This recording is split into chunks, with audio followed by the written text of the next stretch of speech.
बच्चों, आज हम लेसन 1 जादूगर यह कौन की एक्सरसाइज करेंगे। अभ्यास देखिए कैसे है। शब्दार्थ: ओझल, छिपा हुआ, चित, मन, जादूगर, जादू का खेल दिखाने वाला, नभ, आकाश, नवाता, झुकाता, पवन, पंख, हवा रूपी पंख, सरसाने वाला, मन को खुश करने वाला। प्रश्न है, कविता में जादूगर किसे कहा गया है? कविता में जादूगर बादलों को कहा गया है। जादूगर कैसा दिखाई देता है? जादूगर जिसके लंबे लंबे बाल हैं और वो खुली जटाएं हैं। उसके बाल कैसे हैं? उसके खुली हुई जटाओं की तरह। जादूगर कौन कौन से करतब दिखाता है? जादूगर जादू के करतब दिखाता है। कहीं पल में धूप कर देता है, पल में छाँव कर देता है, पल में सूर्य को भी गायब कर देता है, सूरज भी गायब हो जाता है, ऐसे मंत्र पढ़ता है। सोचो, बादल को जादूगर क्यों कहा गया है? तो जैसे जादूगर हमें अलग अलग तरह के खेल दिखाता है करके, वैसे ही बादल भी अलग अलग तरह के खेल दिखाता है। कभी छाया, कभी धूप, कभी दिन को रात बना देता है। इस तरह से इसको जादूगर की तरह ये लगता है।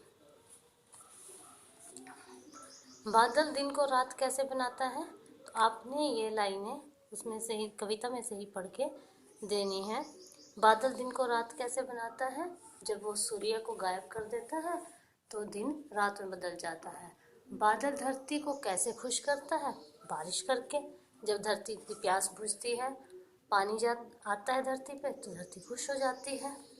अब झोले से बूंदे टपकाता, बादल अपने झोले से बूंदे टपकाता है। इसी तरह ये अपने झोले से क्या निकालेंगे? पिताजी क्या निकालते हैं?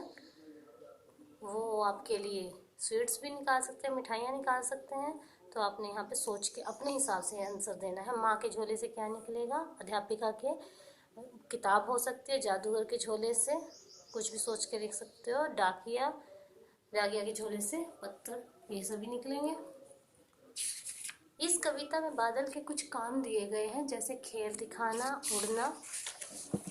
तो ऐसे ही आपने कुछ और काम कविता में से छांट कर लिखने हैं, उनसे वाक्य अपना। जैसे खेल दिखाना है, जादू तरह तरह के खेल दिखाता है।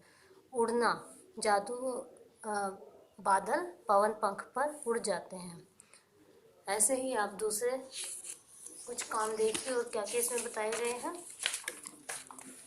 ओझल कर देना, सूरज को ओझल कर देता है जादूगर। ऐसे ही सूंड नवाना, हाथी अपनी सूंड नवाता है। ऐसे ही बादलों को देख के भी यही लगता है कि जैसे वो भी सूंड नवा रहे हो। टपकाना,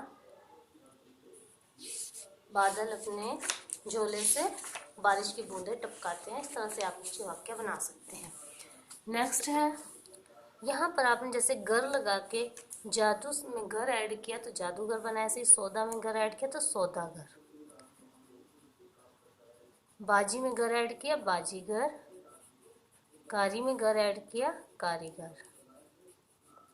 ठीक है। नेक्स्ट है, निम्नलिखित शब्दों के लिए कविता में अन्य किन शब्दों का प्रयोग हुआ है? हवा के लिए यहाँ पर पवन का प्रयोग हुआ है।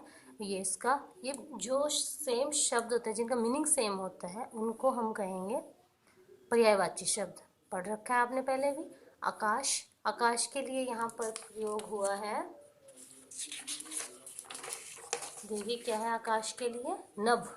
यहाँ पर ये नभ यूज हुआ है, तो हम यहाँ पे नभ लिखेंगे। और क्या कहते हैं आकाश को? गगन भी कह सकते हैं, पर ये यहाँ यूज नहीं हुआ, हम अपनी तरफ से बता रहे हैं। ऐसे ही हवा को पवन है तो वायु भी कह सकते हैं। और सूर्य